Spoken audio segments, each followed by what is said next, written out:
Hello students, I hope you all are fine and taking good care of your health. Today we are going to start part 3 of chapter 10, Our Universe. Our first topic is eclipse. An eclipse takes place when one heavenly body such as moon or a planet moves into the shadow of another heavenly body. When the earth, the moon and the sun comes in a straight line, eclipse occurs. Eclipses are of two types. First, solar eclipse. Second, lunar eclipse. First is solar eclipse. When the sun, the moon and the earth comes in a straight line and moon is in the center, then solar eclipse occurs.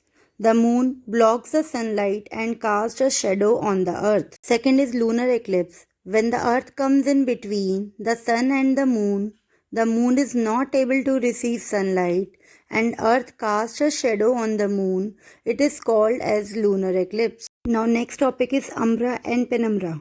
Umbra is the part of the shadow which is formed when earth completely blocks the sunlight on the moon.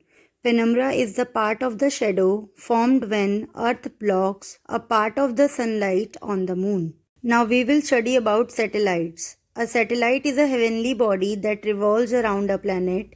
They are of two types. First, natural satellites. Second, man-made satellites. First is natural satellite. The moon is a natural satellite of the earth. It orbits around the earth in an oval-shaped orbit. Other planets also have their moons which orbit around them. Artificial satellites. Man-made satellites are also known as artificial satellites.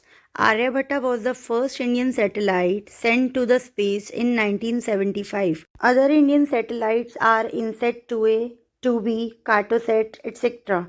The Mars orbiter mission called Mangalyaan was launched on 5 November 2013 by Indian Space Research Organization. Next is uses of artificial satellites. Weather satellites are used for collecting data on weather. Communication satellites help us to communicate on mobile phones. Some satellites give information to the scientists on the solar system and called as scientific satellites.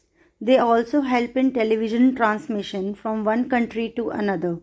Some satellites are also used in global positioning systems. Thank you students. This is end of chapter 10. Stay safe and keep learning.